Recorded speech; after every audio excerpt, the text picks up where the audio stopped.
আজকে তোর হিরো আসছে রে প্রিয়তা আপু। আচমকা বুশরার কথাটি শুনে প্রিয়তার মুখে মুচকি হাসি ফুটে যায়। তবুও রাগী ভাব নিয়ে তাকায় বুশরার দিকে। আমার হিরো মানে? ভুলে যাস না ওটা। হ্যাঁ আমি জানি, ওটা আমাদের চাচাতো ভাই লাগে, কিন্তু তোর তো অন্য কিছু লাগে তাই না? যাকে দেখলে তোর হৃৎপিণ্ডটা যে কোনো কথাই শোনে না তোর, সময় অসময়ে তাকে দেখলেই লাফাতে শুরু করে। ভয়ে যে তুই তার সামনেই যেতে পারিস না। কি একটা অবস্থা তোর। আস্তে কথা বল মা। মা কিন্তু আমার ঘরে যাওয়া আসা করছে। এই কথা শুনলে আমাকে এই মাসের মধ্যে বিয়ে দিয়ে দেবে।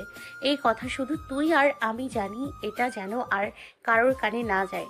এই কথা তোর আর আমার বাইরে বের হলে আমার কিন্তু কপাল খারাপ হয়ে যাবে বুশরা। এটা নিয়ে এত ভাবিস না। মা বলল ইয়াশ ভাইয়ারা রওনা দিয়েছে, তাই তোকে জানাতে এলাম। তোরও তো প্রস্তুতির একটা বিষয় আছে তাই না? ইয়াশ ভাইয়া আসছে বলে কথা। পরিস্থিতির কি বিষয় থাকবে? সে কি আমার বর নাকি যে অনেকদিন পর আসছে? আমি তার বউ, ঘরে সেজে গুজে বরের জন্য অপেক্ষা করব। তিনি থাকেন শহরে আর আমরা থাকি এখানে। শহরে কত সুন্দর সুন্দর স্মার্ট মেয়ে, সে তুলনায় এখানে ওরকম কোনো মেয়ে নেই। তাহলে সেখানকার সুন্দরী রেখে আমায় কেন দেখবে সে? আর তার ছবি বা যে কোনো পোস্টের কমেন্টস বক্স দেখেছিস তুই? মেয়েদের কত শত কমেন্ট। তাকে যেহেতু সবাই চেনে জানে, এরকম তো হবেই। তুই অপেক্ষা কর, হয়তো সন্ধ্যায় চলে আসবে। আমি আমার ঘরে গেলাম, পড়া বাকি আছে অনেক। আরশি আসার পর তো আমার আর পড়াই হবে না। এবার যেন তোদের মিলমিশটা হয়ে যায়। আমি অনেকদিন ধরে অপেক্ষায় আছি। তোর মনে ইয়াশ ভাইয়ার জন্য যে অনুভূতি, তার মনেও যেন একই রকম থাকে। থাক, এখন চাই আমি। আচ্ছা ঠিক আছে, যা। কালো জামাটা পরিস আপু, নায়ক চোখ সরাতেই পারবে না। বুশরা গেলি তুই? বুশরা জোরে জোরে হাসতে হাসতে ঘর থেকে বের হয়ে যায়। প্রিয়তা টেবিলে রাখা ছবিটার দিকে ফিরে তাকায়। হৃৎপিণ্ডের বেহায়াপনা যে এক্ষুনি শুরু হয়ে যাচ্ছে। ইয়াশ ভাই আসলে কি সে নিজেকে ঠিক রাখতে পারবে? তার এই অস্বাভাবিক আচরণে যেন সবকিছু অন্যরকম না হয়ে যায়। প্রিয়তা সেই কলেজে উঠেই বাবার থেকে কান্নাকাটি করে ফোন কিনে নেয়। ইয়াশ যখন গ্রামে এসেছিল তখন অনেক সাহস করে ফেসবুকে যুক্ত হয়ে নেয়। বন্ধুর তালিকায় থাকলেও কখনো সে নিজে থেকে বার্তা পাঠানোর সাহসটুকু করেনি। কিন্তু সব কিছুতেই সে নজর রেখেছে। পোস্টে মেয়েদের ঢল দেখে নিজে নিজেই মেজাজ বিগড়ে বসে থেকেছে। ইচ্ছে করেছে প্রত্যেকটা মেয়ের কমেন্টের উত্তর দিতে। নিজের আইডি যেহেতু ইয়াশের কাছে পরিচিত, তাই সে নিজস্ব আইডি দিয়ে কিছু বলতে না পারলেও বান্ধবী দ্বিতীয় আইডি দিয়ে ঠিকই বাচ্চামিটা করেই ফেলেছে। প্রিয় মানুষটির কাছাকাছি হলে বা অনলাইনে সক্রিয় দেখলেই হৃৎপিণ্ডটা নিজের আয়ত্তে থাকে না। বারবার তাকে দেখতে ইচ্ছে করে। হা করে তাকিয়ে থাকতে দেখে কেউ কিছু ভাবতে পারে, এটা ভেবে লুকিয়ে লুকিয়ে দেখতে হয়। তবে প্রিয় মানুষটিকে লুকিয়ে দেখার মধ্যে গভীর প্রেম অনুভব করা যায়। প্রিয়তার সাহসের অভাবে ইয়াশ ভাইকে মেসেজ করতে না পারলেও মাঝরাতে প্রিয়তাকে অনলাইনে দেখে ইয়াশ মেসেজ করতে পিছপা হয় না। ইয়াশ যেন তাকে বারবার মেসেজ করে, তার আশায় প্রিয়তার প্রতিদিন রাত 1টার দিকে ঘুম ভেঙে যায়। অমনই সে অনলাইনে ঢু মারে ইয়াশের মেসেজের জন্যে। সব দিন ইয়াশের থেকে মেসেজ আসে না। তখন মন খারাপ করে অফলাইনে চলে যায় প্রিয়তার। এই তো সেদিনের রাতের ঘটনা। রাতে ঘুম ভেঙে যাওয়ায় প্রতিদিনের মতোই অনলাইনে চলে যায় প্রিয়তা। অনলাইনে গিয়েই দেখে ইয়াশ ভাইও অনলাইনেই আছে। তার প্রোফাইলে ঢুকে ছবিগুলো দেখতে থাকে। এই ছবিগুলো কতবার যে দেখা হয়েছে তার, তবুও যেন পুরাতন হয় না। ছবি দেখতে দেখতে নোটিফিকেশনে জানান দেয় তার হৃৎপিণ্ডের ক্রিয়া বাড়িয়ে দিতে কেউ তাকে নক করেছে। ছুটে চলে যায় মেসেজ দেখতে। কি রে, এত রাতে অনলাইনে কি?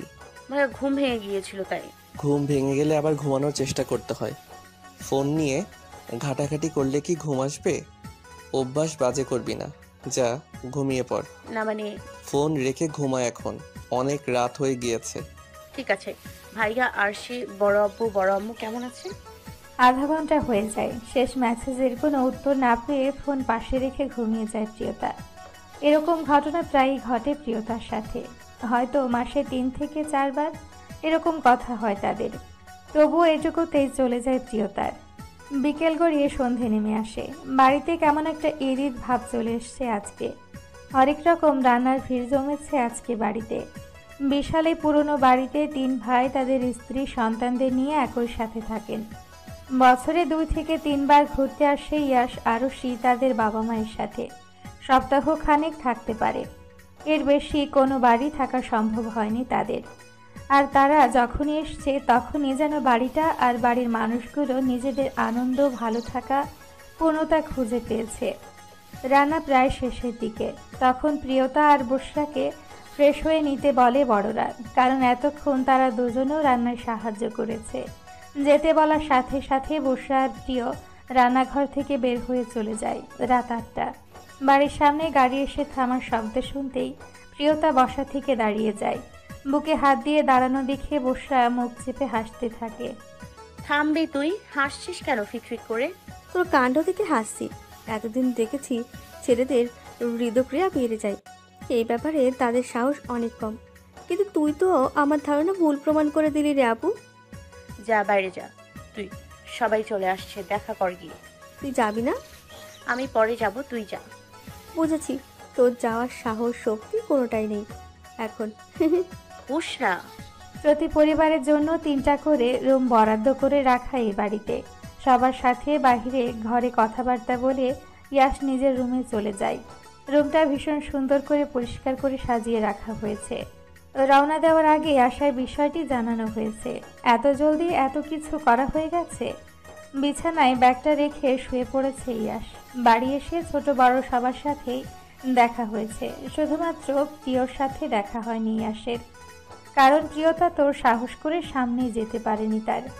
ইয়াশ মনে মনে ভাবছে প্রতিবার মেয়েটা এরকম করে তার সাথে, সবাই তার পিছু ছাড়তেই চায় না, আর সে কেন যেন তার সামনেই আসতে চায় না।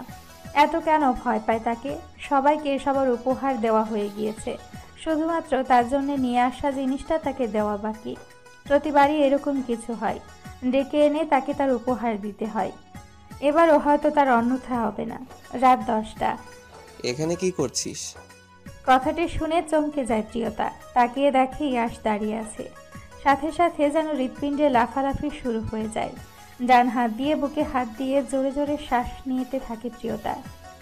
না মানে আমি এমনি এমনি এসছিলাম, প্রতিদিনই আসি। রাত 10টায় তুই ছাদে আসিস? হ্যাঁ ভাইয়া। বুকে হাত দিয়ে আছিস কেন? না এমনি। ঘুমাস কখন? 10:30 বা 11টায়। প্রতিদিন আমি 1টা থেকে 2টা পর্যন্ত অনলাইনে দেখি তোকে। প্রতিদিন একটাই ঘুম ভেঙে যায়। তুই কার মতো হয়েছিস রে? প্রয়োজন ছাড়া একটা কথাও যে বলিস না দেখছি। আসার পর থেকে সব পিচ্চিগুলো পিছু ছাড়তেই চায় না। আর তুই তো সামনে আসতে চাস না। মা বাবার সাথে দেখা হয়েছে? আমি যে পিচ্ছি না হয়তো। হ্যাঁ, কথা হয়েছে সবার সাথে।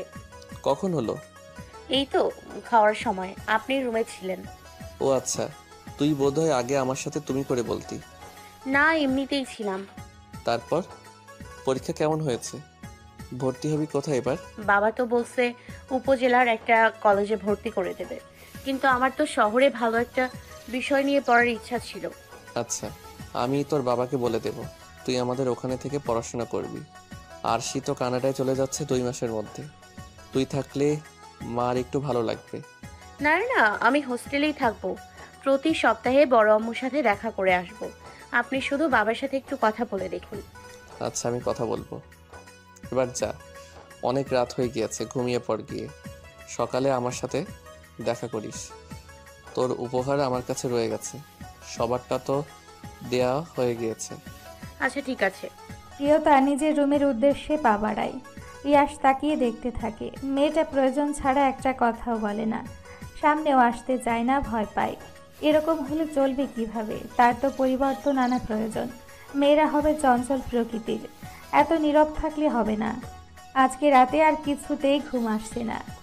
ডাটা অন থাকায় নোটিফিকেশনের শব্দ পেতেই অনলাইনে চলে যায় প্রিয়তা। গোটা 2 দিন পর প্রান্ত মেসেজ দিয়েছে। প্রান্ত হলো প্রিয়তার ভার্চুয়াল বন্ধু। এই একটাই ছেলে বন্ধু সে জোগাড় করতে পেরেছে। এখনো ঘুমাওনি প্রিয়? আপনি 2 দিন অনলাইনে আসেননি কেন? মিস করছিলে নাকি? মনে পড়ছিল কি আমার কথা? ধুর, শোনেন কি হয়েছে। বলো শুনি। ইয়াশ ভাইয়া বাসায় এসছে আজকে। এখন তো মনে হচ্ছে ওনার সাথে দেখা করতে তোমাদের বাড়িতেই যেতে হবে। হ্যাঁ চলে আসুন। আপনি বলেছিলেন সেদিন যে ওনাকে দেখলে আপনার ভয় লাগে, এমন কেন? আমি সেটা ঠিক বলতে পারবো না, তবে আমি ওনার সামনে যেতে পারি না। উনি যেখানে থাকেন কোনোভাবেই আমি সেখানে যেতেই পারি না। উনি আমার কাছাকাছি এলেই আমার শ্বাস প্রশ্বাস বেড়ে যায়, হৃৎপিণ্ড লাফাতে শুরু করে। এইসব কিন্তু প্রেমে পড়ার লক্ষণ মিস প্রিয়। সেটা জানি না, তবে এগুলো আমার। আজকে দেখবেন উনি আপনাকে মেসেজ করবে। কথা কি হয়েছে আপনাদের? হ্যাঁ হয়েছে, ছাদে গিয়েছিলাম তখন সেও গিয়েছিল। তারা হয়তো আসতো না। এখন লুবনাপুর বিয়ে এই সপ্তাহে, বাইরের কাউকে বলা হয়নি, ঘরোয়াভাবেই বিয়েটা হবে। বাহ, তাহলে তো ভালোই। আ- আপনি আমার সাথে আপনি করে বলছেন কেন? আপনি তুমি মিশিয়ে বলবো, সমস্যা নেই। আমার এখন যেতে হবে, আসছি, ভালো থাকবেন। প্রিয়তা নিজেও অনলাইন থেকে বের হয়ে এসে ফোনটা বালিশের পাশে রেখে দেয়। রাত 11টা বেজে যায়, অথচ প্রিয়তার চোখে এক বিন্দুও ঘুম নেই। এবার সে বিছানা থেকে উঠে গিয়ে চেয়ারে বসে, বাক্সবন্দি করা অনুভূতিগুলো বের করে। তার অনুভূতিগুলো পরম যত্নে ডায়েরিতে লিখে রেখেছে। ডায়েরি নতুন আরেকটা পৃষ্ঠা নিয়ে সে আবার নিজের অনুভূতিগুলো প্রকাশ করতে শুরু করে। প্রিয় প্রেমিক, আপনাকে আমি প্রেমিকও বলতে পারি না, কারণ আপনি তো বাস্তবে আমার প্রেমিক নন, কিন্তু কল্পনাতে আপনি আমার প্রেমিক। আপনি আমার অপেক্ষা, আপনি আমার ভালো থাকা, অতঃপর সবকিছু। আপনি আমার শুভ্রতায় শুভ্র ভালোবাসা। এই কথাগুলো আমি আপনাকে নিজের মুখে কখনোই হয়তো বলতে পারবো না, তাই লিখে রাখছি। আমার অগোচরে যদি কখনো আমার ডায়েরিটা পড়েই ফেলেন, তবুও রাগ করবেন না দয়া করে। আপনি আমার একান্ত ব্যক্তিগত ভালোবাসা, যার কাছে কিছু পাওয়ার আশা করি না। ছোটবেলার কথা মনে আছে আপনার? বড় আম্মু আমাকে বৌমা বলে ডাকতো, আর তখন খুব লজ্জা পেতাম।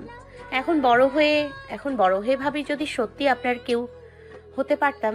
জানি হয়তো আপনার সাথে আমার কোনো কিছু সম্ভব না, তবু আমি আপনাকেই ভালোবাসি।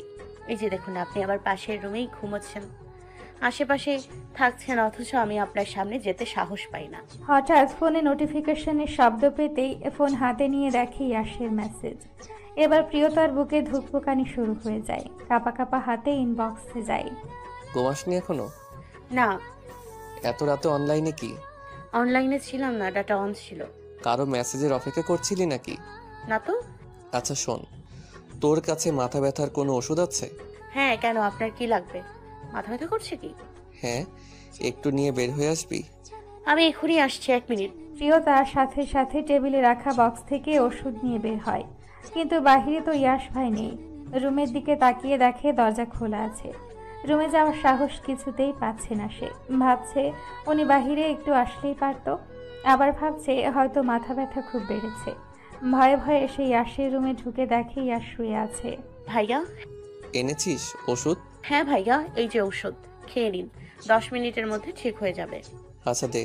আর শোন, হুম। তোর জন্য যে উপহার এনেছিলাম ওটা ব্যাগে রাখা আছে, নিয়ে যা এখনই। আচ্ছা ঠিক আছে। প্রিয়তা টেবিলের ওপর রাখা ব্যাগ থেকে কাগজে মোড়ানো কিছু একটা পায়। বের করে ইয়াশের উদ্দেশ্যে বলে, এটা? ইয়াশ মাথা ঝাঁকিয়ে হ্যাঁ বললে প্রিয় সেটা নিজের কাছে নেয়। রুম থেকে চলে যাবে এমন সময় ইয়াশ আবারও ডাক দেয়। প্রিয়তা দাঁড়িয়ে যায়। হ্যাঁ ভাইয়া। ওখানে দেখবি একটা শাড়ি আর একটা ড্রেস আছে। শাড়িটা লোবনার বিয়েতে পরবি, আর ড্রেসটা পরে কালকে বিকেলে আমার সাথে বের হবি। আমার বান্ধবী দেখা করতে আসবে, তাই ভাবলাম একা না গিয়ে কাউকে নিয়ে যাই। ফ্রি আছিস তো আগামীকাল, তাই না? হ্যাঁ, তা তো আছি। এই, তুই কি একটু ভালো করে কথা বলতে পারিস না? তোর কথার দৈর্ঘ্য এত কম কেন? রাগ হয়ে যাচ্ছে কিন্তু প্রিয়। না মানে আসলে আমি কি বলবো? কি বলবো মানে? তুই মন খুলে কথা বলতে পারিস না? এত ছোট ছোট কথা না বলে ভালোভাবে তো একটু বলতে পারিস, তাই না? কত মেয়েরা আমার সাথে কথা বলার জন্য কি না করে, আর তোকে কথা বলার জন্য বলতে হয়। সরি ভাইয়া। আবার সরি? এই যা তো, যা রুমে যা, অনেক রাত হয়ে গিয়েছে, ঘুমা এখন। আপনার সাথে যারা কথা বলতে চায় তাদের কাছে আপনি দূর আকাশের চাঁদ, কিন্তু আমার কাছে তো তা না। ছোটবেলা থেকে আপনাকে দেখেছি, এক বাড়িতে বড় হয়েছি। যদিও আপনি আমার সিনিয়র, তবু একই পরিবেশে তো বড় হয়ে ওঠা। আর তারা তো আপনাকে কখনো দেখেনি, মেশেনি, তাই ওরা ওরকম করে। এবার তো কথা খুব বলতে পারলেন। মুখ দিয়ে কোনো কথা তো বেরই হয় না, আবার যখন বের হয় তখন তেতো আর জঘন্য কথা বের হয়। ভালো করে আমার সাথে কথা বললে বলবি, নয়তো কথাই বলতে আসবি না। এবার রুমে গিয়ে আমাকে উদ্ধার করুন। কথাটা বলেই প্রিয়তার দিকে তাকিয়ে দেখতে পায় প্রিয়তার চোখ টলমল করছে। হয়তো এক্ষুনি কোনো বাধা না মেনে শ্রাবণের বাড়িধারা নেমে পড়বে। না, এখন মেয়েটাকে কাঁদানো ঠিক হবে না। আমি কি কিছু বলতেও পারবো না? তোর চোখে পানি কেন? ও কিছু না, এভাবে কথা বললে একটু পানি তো আসতেই পারে চোখে। আবার বুঝি খারাপ লাগে না? যাক, এবার হয়েছে। এভাবেই বলার চেষ্টা করবি। এখন নিজের রুমে যা তাড়াতাড়ি। কেউ এত রাতে তোকে আমার রুমে দেখে নিলে অন্য কিছু ভাববে। কি ভাববে? বাহ, প্রশ্ন করার সাহসও হয়ে গেল। যা রুমে যা, মেসেজে বলছি। ঠিক আছে। প্রিয়তা রুম থেকে বের হয়ে নিজের রুমে চলে আসে। উপহারের ব্যাগ থেকে শাড়ি আর জামা বের করে দুইটা হাতে নিয়ে গালের সাথে লাগায় আর বলে, আপনার পছন্দ কখনো বাজে হতেই পারে না ইয়াশ ভাই। আপনি এত পছন্দের জিনিসের ভিড়ে আমাকে পছন্দ করে নিলেও তো পারেন। আর কত ছোট ছোট ট্রিট করবেন। আপনি আমাকে যতটা ছোট ভাবেন আমি ততটা ছোট না ইয়াশ ভাই। আপনাকে সর্বস্ব দিয়ে ভালোবাসতে যতটা বড় হওয়া প্রয়োজন ততটুকু বড় আমি অনেক আগেই হয়ে গিয়েছি। যদি আপনি এত শাসন না করে আমার ভালোবাসাটুকু বুঝতেন। ফোনে শব্দ হতেই সাথে সাথে হাতে নিয়ে দেখে ইয়াশ আবার মেসেজ করেছে। উচ্চ মাধ্যমিকও দিয়েছিস, এবার অনার্সে ভর্তি হবি। আর এটা জানিস না যে একটা প্রাপ্তবয়স্ক ছেলের রুমে একটা প্রাপ্তবয়স্ক মেয়েকে এত রাতে দেখলে কি ভাবতে পারে? ইয়াশের মেসেজটা দেখে এবার যেন প্রিয়তার আরেকটু ছোট হতে ইচ্ছে হচ্ছিল, কথা বেশি বলতে ইচ্ছে হচ্ছিল, ইয়াশ ভাইকে বুঝিয়ে দিতে ইচ্ছে করছিল যে সেও জানে, খুব ভালো করে বিষয়টি জানে। এবার যে একটু চঞ্চল হতেও মন চাইল প্রিয়তার। যদি তাকে বলে দেওয়া যেত, আমি সব বুঝি ইয়াশ ভাই, শুধু সাহসের অভাবে বুঝিয়ে দিতে পারি না আপনাকে। আমি তো আপনার বোন, আপনার মাথা ধরেছিল, শুধু ঔষধ দিতে গিয়েছিলাম। প্রয়োজন পড়লে আরো অনেক কিছু করতাম। প্রথমত, তুই আমার চাচাতো বোন, নিজের আপন বোন না। এত রাতে একা একটা ছেলের রুমে একা একটা মেয়েকে দেখলে কথা হতেই পারে। এটা হয়তো আমাদের শহরে খুব ছোট ব্যাপার, কিন্তু গ্রামে তো এগুলো বিশাল ব্যাপার। কিছু কিছু জিনিসের কলঙ্কেও ভালোবাসা থাকে ভাইয়া। তা থাকে। আচ্ছা ভাইয়া, এবার ঘুমাই। আল্লাহ হাফেজ। ঠিক আছে। না, এক্ষুনি তাকে বুঝিয়ে দেওয়া যাবে না, এটা ভেবে ফোনটা পাশে রেখে দেয় প্রিয়তা। ভালোবাসা অতি সহজে বুঝিয়ে দিতে নেই, সময়ের সাথে সাথে প্রেম গাঢ় হয়। প্রিয়তার অনেক সময় লাগবে এটা বুঝতে যে সে যেটাকে তার ভালোবাসা নামে চিনছে সেটা কি আসলেই তার ভালোবাসা নাকি মোহ। প্রিয়তার বয়স এখন বেশ পার করেছে, তবুও তার নিজেরই ভয় লাগে। সত্যি যদি এটা মোহ হয় তাহলে কি করবে সে? নিজের চেয়ে আর কাউকে যে বেশি ঠকানো হবে না, প্রিয়তা মনে মনে ভাবে। আপনি আমার প্রিয় প্রেমিক। আপনাকে আমি কোনোভাবেই মোহ বানাতে চাই না। আপনি আমার শৈশবের লজ্জা, শৈশবের ভালো লাগা, আর এখন আমার ব্যক্তিগত প্রেম, শুধু আমার। ইয়াশের কথা ভাবতে ভাবতে সে কোনো এক সময় ঘুমিয়ে যায়। ছোট্ট বাচ্চাদের মতো উপহারগুলো বুকে জড়িয়ে শুয়ে পড়ে প্রিয়তা। এদিকে ইয়াশ ভাবছে প্রিয়তার কথা। সে কি তার শাসন বা কথাবার্তায় কিছুই বোঝে না যে সে প্রিয়তাকে ঠিক কতটা পছন্দ করে? প্রিয়তা কি এতটাই অবুঝ, কিছুই বুঝতে পারে না? প্রতিদিন মাঝরাতে যখন প্রিয়তাকে অনলাইনে দেখা যায়, সে বারবার প্রিয়তার প্রোফাইল ঘুরে বেড়ায় আর একটা মেসেজের অপেক্ষা করে। কিন্তু না, বাড়িতে আসলে সে সামনেই আসতে চায় না। মেসেজে আর কি কথা বলবে? যতই তোকে ভালোবাসি না কেন, তোর মনের খবর না জেনে তোর কাছে আমার আমি নামক বইটির একটা পৃষ্ঠাও খুলব না প্রিয়। ভালোবাসলেই সেটা প্রকাশ করতে হবে। যাকে ভালোবাসি তাকে জানিয়ে দিতে হবে আমার মাঝে এমন কোনো ব্যাপার নেই। এতদিন যেহেতু তোর জন্য অপেক্ষা করছি, তোর মনে কেউ আছে কিনা সেটা জেনেই তারপর আমার ভালোবাসার অবস্থানের কথা ভাববো। আমি জোর করে তোকে চাইবো না কখনো। ভালোবাসার মানুষকে জোর করে কাছে পেতে নেই, তাকে খোলা আকাশে উড়িয়ে দিতে হয়। ভালোবাসা আর ভালোবাসার মানুষের প্রতি টান থাকলে ঠিক সে আপন ঠিকানায় ফিরে আসবে। পরের দিন বিকেল 5টা। বড় আম্মু, দেখো তো আমাকে কেমন লাগছে এই ড্রেসে। কথাটি শুনে পেছনের দিকে ফিরে তাকালেন ইয়াশের মা। মেয়েটাকে যে আজকে অত্যাধিক রূপবতী লাগছে। সে জিজ্ঞেস করলো তাকে কেমন লাগছে। এক্ষেত্রে যেটা বলা যাবে, বোধ হয় সবগুলোই কম হয়ে যাবে।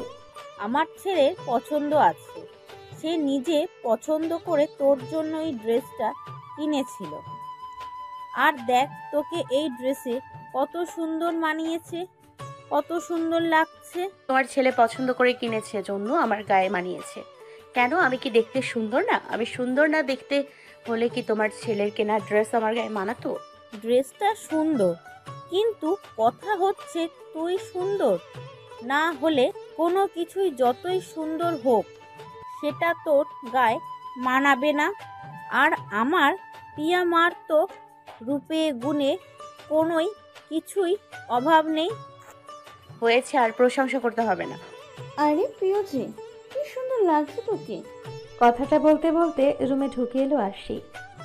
অসম্ভব সুন্দর লাগছে তোকে। কোথাও যাচ্ছিস নাকি? হ্যাঁ, ইয়াস তো ওই যে বাইরের দিকে যাচ্ছে। ওর নাকি কোন বান্ধবী আসবে দেখা করতে, তো একা না গিয়ে পিয়াকে নিয়ে যাচ্ছে। ও আচ্ছা, যা তাহলে। ভাইয়ার সাথে বের হয়ে বিরক্ত অনুভব করিস না। দেখবি রাস্তায় বের হলেই মেয়েরা ছেলেরা আমার ভাইয়াকে ঘিরে ধরবে। একটা সেলফি প্লিজ। সেটা ভাইয়া বুঝবে, আমি এসবের মধ্যে নেই। যেহেতু পরিচিতি পাওয়া শুরু করেছে, চারিদিকে ফ্যান ফলোয়ারও বাড়ছে, বের হলে ঘিরে তো ধরবেই। ভাইয়াকে ঘিরে ধরলে আমি পাশে গিয়ে চুপ করে দাঁড়িয়ে থাকবো। কি সুন্দর ডক্টরি পড়ছে, আবার নাকি ওনার এসব হাজিবাজি করতে হবে। সেটা তুই কি করবি? করিস এখন, যা দেখ ভাইয়ার হলো নাকি। আমি এখানেই থাকি, ভাইয়ার রেডি হওয়া হলে এখানে চলে আসবে, তখন বের হব। প্রিয় আপু, ইয়াস ভাইয়া বের হয়ে গেছে, তোকে যেতে বললো তাড়াতাড়ি। কখন বের হয়ে গেল রে? আমাকে ডাকলেই তো পারতো। ভাইয়ার রুম থেকে বের হওয়ার সময় আমার সাথে দেখা, তুই আমাকে বলে দিল তোকে যেন তাড়াতাড়ি বের হতে বলি। আচ্ছা ঠিক আছে বড়াম্মু আর আরশি আপু, আমি গেলাম তাহলে। বুসরা একটু আমার সাথে আয় না প্লিজ। হ্যাঁ বল আপু। আমার না খুব ভয় লাগছে। তুই তো জানিস আমি ওনার সামনেই ঠিকমতো দাঁড়িয়ে থাকতে পারি না, যেতে পারি না। আর সেই আমি কিনা ইয়াশ ভাইয়ার সাথে বের হচ্ছি। আমার ভেতরে ভেতরে কি যে চলছে। কি চলছে? টর্নেডো? প্লিজ আপু, ওসব যেন বের হয়ে না আসে। বের হয়ে আসলে আমরা কেউ টিকতে পারবো না। ধুর, মজা করিস না তো। আমার খুব ভয় লাগছে। দেখ আমার সারা শরীর ঠান্ডা হয়ে গিয়েছে। আচ্ছা তুই আমাকে বল, ইয়াস ভাই কি তোকে বকা দেয় নাকি মারে যে তুই তাকে এত